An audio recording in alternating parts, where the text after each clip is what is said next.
We're running. Oh my gosh. Okay, let me turn this up, turn it down. All right, what's up, party people? This sounds super weird because I don't have my actual good headphones, and Is that light staying on? I mean, I would like it to, but. Or are you going to pull the adult move and say, I can't? I was kind of thinking, like, you know how when you're little, your parent is like, that's illegal. Yes, I am aware. It's not really illegal, I know. but it feels illegal. That's also true. Let's see what it looks like. Yeah, Let's do that. yeah, it doesn't make that much of a difference. So, anyways, welcome back. Welcome to Missing the Homies.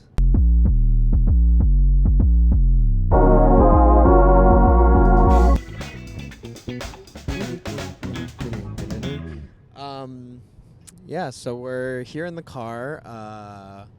Did a real bad job this month, as we did, but I guess that might just be the tradition with you being a guest on the show.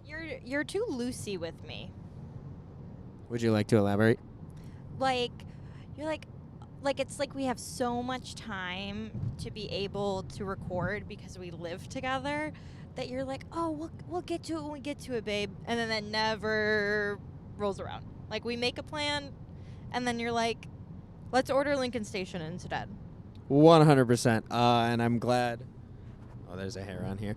I'm glad you could speak truth to the fact that it is my fault, because I would like the records to show that don't say records, because we've been listening to Keeping Records. I would like the record to keep that Renee is not at fault for our lack of recording.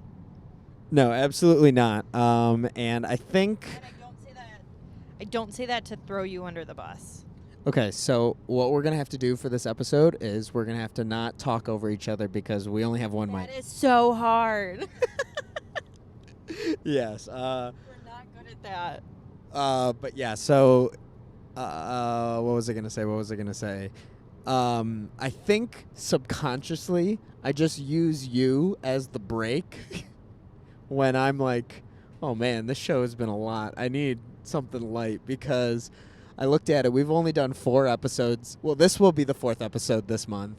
And normally I shoot for around 8 or 9. Love you. So I just. I can't believe you're using me. I mean, not. I didn't consciously think I was using you until I looked at how many episodes we did before we left. I was like, ooh, I've only done 3 episodes. And then I was like, normally I would be the one in your position pushing the other person, being like, hey, can you record tonight? Can you record tomorrow? We really need to get at least an episode on here or here. But no, that is not the case. Sorry, me. But also, you're welcome, me, for giving you the break that you so desperately need. I see when you put Not really. when you're just throwing the mic in my face like that for our listeners, not watchers. Like Antonio said, we are in the car. We have one mic. And he's just don't take it back. And he's just throwing it in my face. I didn't have anything to say. Yeah, but sometimes I guess You ramble any other time, but I'm throwing it to you because I need a break, and I need you to break up me talking. But you told me to not talk over you, and that's typically how I get you to stop. You can't have one or the other. But you can't have both. All right, so then just talk, and I'll do my best to. This was me on set with the boom mics, just trying to find people when they weren't properly mic'd up. But anyways, so like I said, we're back, and if you are that's the other show. I was gonna say, if you're just listening, we are clearly not in our luxury. We're not in our studio, our recording studio. Yeah, we're not in our typical sound treated luxury soundstage / studio / apartment. We're in the car.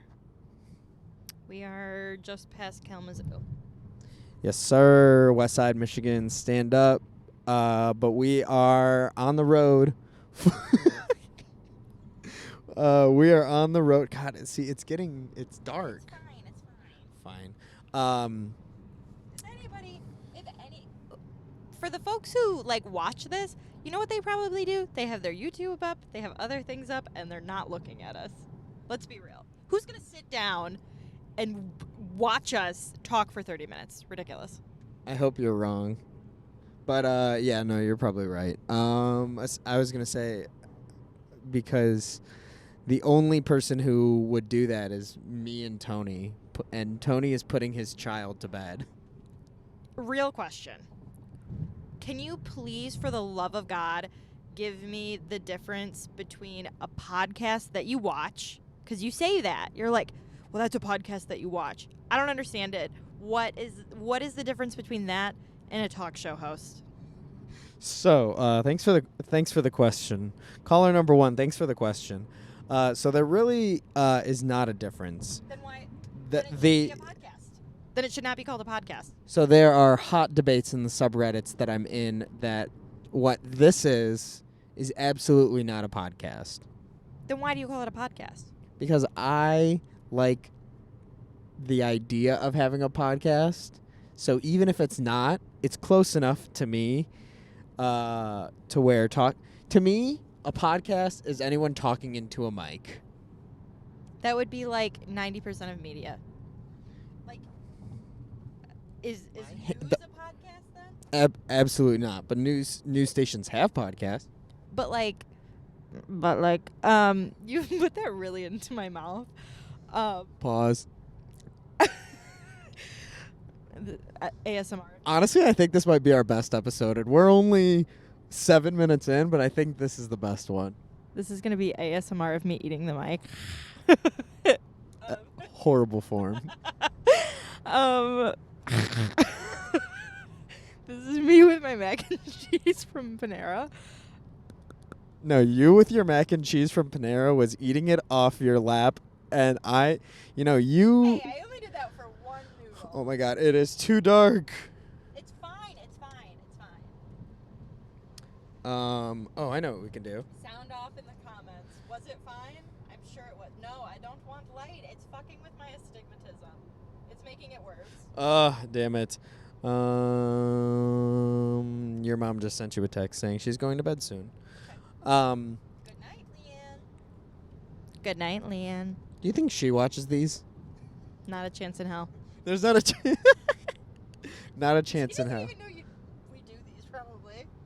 I think it's funny that when Noelle asked me, because Noelle asked me probably once every like 4 or 5 months, she's like, you do YouTube videos, right? I'm like, yeah, I don't just carry a camera around all the time for nothing. I mean, lately that's what I've been doing. You should do a podcast with Noelle. That would be amazing. Maybe I'll have Noelle be one of my guests. Maybe she'll... Because that girl can talk. Oh, yeah, she can. But bringing it back to your question, what's the difference between a podcast and a talk show host? I guess nothing.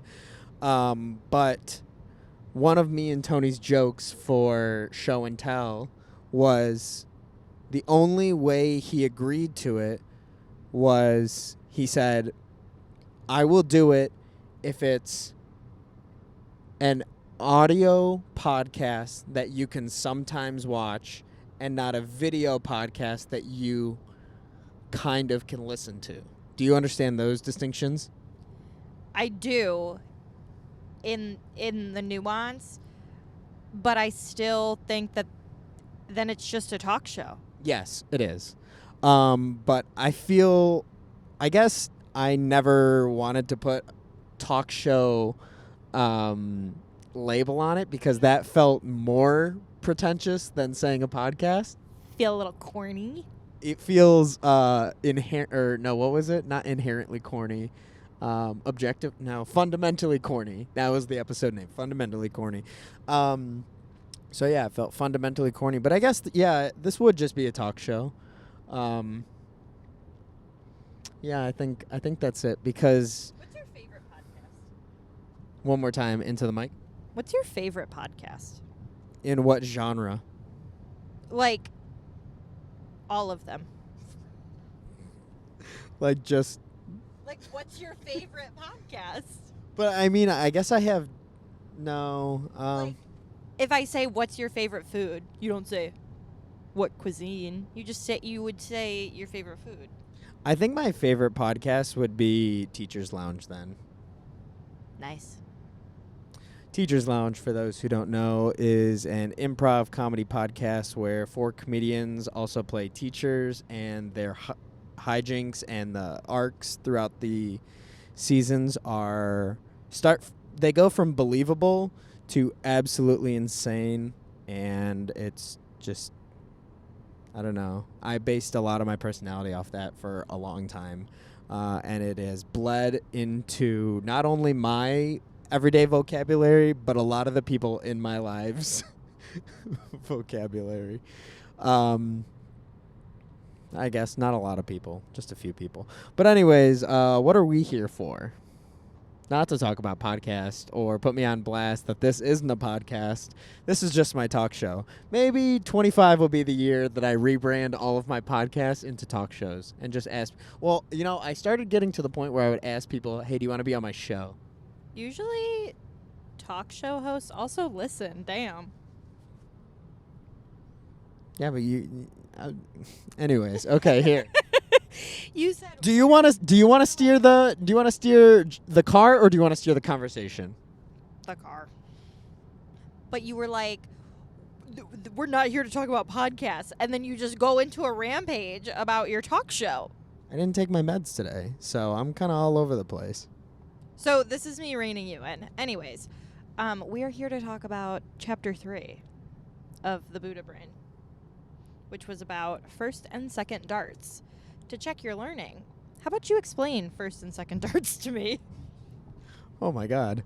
Quiz. Yes, NPR's Michael Barbaro.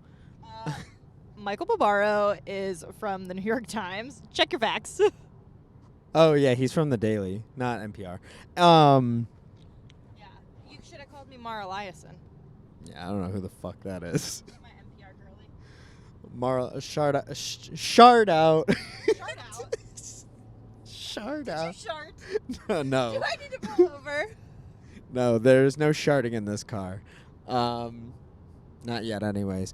But so first and second darts. Again, we are referring to Buddha's Brain by Rick Our boy Rick Hansen. Rick Hansen, the drummer.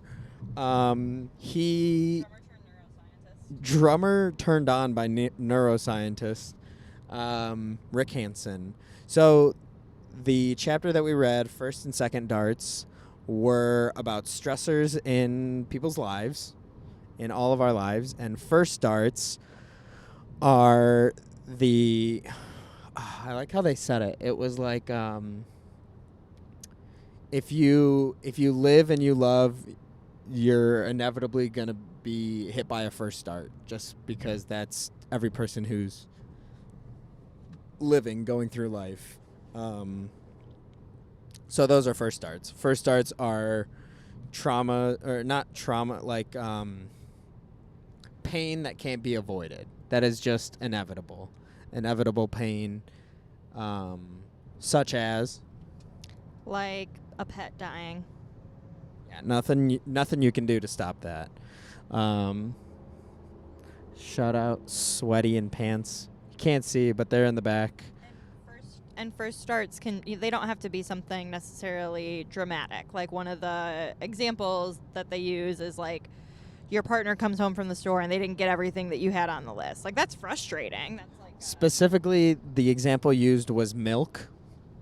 yeah, but like imagine if I came home from the store and brought no French fries, no dumplings, like. Yeah, understandably upsetting, but You can control your reaction. I'd be so pissed if you came home with no oat milk, but I don't have to get pissed at you. I can be like, wow, that sucks. Then I can work on a solution with you. but that But that's also getting not how it goes. but that getting pissed would be the second darts would be things, right? Kind of. It would be like the stressors that we throw ourselves. So like where let's not use the bringing thing, not forgetting something at the grocery store. Like what was one they used? I don't want to use pet dying. Well, okay, yeah. So let's use pet dying. So the first dart would be, obviously upsetting and that your pet is dead. But a second dart could be getting like blowing that out of proportion and being even more mad because you're like putting the blame on somebody else for like not, I don't know. So a first start is something that just comes along with life. And you can have your emotions to that, like the pet dying. That's upsetting. But a second dart is a cascade effect that doesn't necessarily have to happen. Like, I don't have to be like when Jag died, my cat. That's why this was so hard. That's why this example was so hard, because when you said pet dying, I just was immediately brought back to the day that Jag died, and I was like, oh, fuck, this is too real, this is too real, this is too... And then I was just locked. But anyways, keep going. So when Jag died, I made the bad decision to be with Allison during the day. I don't know if you remember this part. But my mom was like, Jag seems really off. Like, I'm going to take him to the vet. Do you want to come with me? And me and Allison had plans. And I was like, no, I'm going to, go hang out with Allison. And... Oh, I was thinking of Taffy, my bad. And my mom was, all shitty with me about it. And we ended up getting into a really big fight after Jag died. And, she was like, I just had a feeling he was going to die. And, you were, more concerned with being with your friend. And I was like, if you had a feeling he was going to die, why didn't you tell me? And we were just throwing second darts at each other. The first dart was Jag dying. That was a part of living life, the life cycle. You lived and you loved and he died. And he died. And we're all going to die someday. Whatever. But me and my mom were both not dealing with those emotions well, so we picked a fight with each other. We were throwing second darts at each other and hurting ourselves more, and each other more. I really wish we had the book, because that first quote of the chapter was really good, where it was the two pains in life are the pain that life gives you, and then the other one is how you react to that pain. The discomfort of reacting to that. Something along those lines. That's not the exact quote. Are you talking about the one that pain in life is unavoidable, but suffering is optional? That one? No, it wasn't. It wasn't that, but I like that too. It was the very first quote of the chapter. It does not super important, but So yeah. So second darts. We throw ourselves. First darts, life throw at us. Life throws. Life throw at us. Life throw at us. Dart 2, we throw at selves. At selves and at others. And then it can be a whole ripple of second darts. So if me and you get in a fight about not bringing something home or not doing a chore that you were supposed to, then we're throwing second darts at each other. And that's the point that he was trying to make about sometimes there is no first start. We are making up pain because we're getting pissy about something. Because there's other feelings that have not been dealt with that have to come out somehow. So instead of dealing with them healthily and properly, you get pissed about something else. Right. Those would be second darts. Would you say that's an apt description? Yeah. I think the example about his kids' toys being everywhere really made sense to me. if you tell me, Renee, I'm gonna do the dishes, and then you know what? Let's not even use dishes because that's my chore. Let's say you're like, oh, I'm gonna do laundry on Monday, and then it's like Tuesday and it hasn't gotten done. Like, maybe you had a busy day. Who really cares? It's one day, and unless I like have no clean underwear, does it really matter? Like, is that really a first? It's not like I threw a brick at you. I like how that was one of the examples. He's like, no one threw a brick and it hit my. Nobody dropped a brick on my kid's head. I really don't have to get that upset about it because, really, in the grand scheme of things, it's not that big of a deal. Well, really, there's no pain in that. Are you inflicting pain, emotional or physical, on me because you don't have you didn't finish the laundry? Like, that's fucking stupid. Like, I don't need to get mad about that. Right, and like maybe at the most, like, oh, there was something that you really wanted to wear. That sucks, but like you said, That's not pain. you're not hurt. I'm not hurt. Nobody threw a brick at anyone's head. It's all good.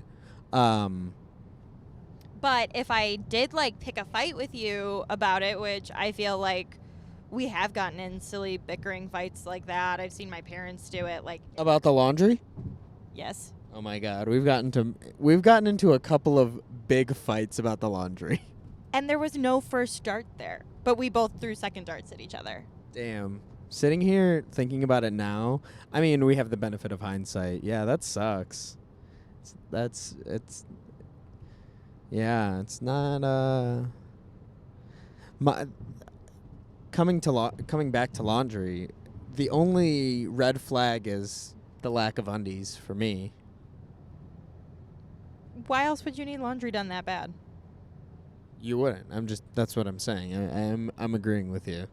Oh, you said it was a red flag. I'm like, why is that? I thought you were. No. I'm saying like the red flag to do laundry is no undies. I thought you were saying the fact that I said the only time you would need to do laundry is. Oh yeah, that's a huge red flag for me. Yeah, I thought you were saying like that's a red flag. I'm like, bitch, you live with me and you see I wear the same pajamas every day. What, do I Damn, dox yourself. I'll air myself out if I Air yourself out like your undies that are dirty. give me the damn mic. Anyways, you know how 2 hands on the wheel. I got this. well you keep taking it away from me when I'm like mid sentence. 'Cause I have funny quips that I need to insert, and I couldn't do 2 mics. That would I guess never mind. Well, you're just distracting me. Anyways, my point is that I was going to say about embarrassing myself is that Childish Gambino's Camp album had such a large impact on me. Like at the end of that Power when he's like, if you now I want to listen to that song when I want to listen to it right now. yeah, when we're done with this, we will be listening to it. But when he's like, everybody can't go around and tell everybody. Everybody already knows. I told them. Okay. Yes, good point. Good point being made. The GoPro's going to die. We also have one more thing that we have to say. We're going back to Michigan for my cousin Melanie and Steve's wedding. Shouts out. Pre-congratulations. How are you feeling? Kind of nervous for my first concha wedding. Not going to lie. Maybe I should just have a talk show. I kind of like these vibes. But yes, okay, kind of nervous. Yeah, kind of nervous. I don't have much more. I just want to be like cool and calm and respectful of like, cause like your weddings, you always bring that up. Like conja weddings are such a big deal, and like culturally you have like different practices. Like when you make fun of like my white people wedding stuff, like I don't want to do anything wrong. White people weddings be like, insert meme.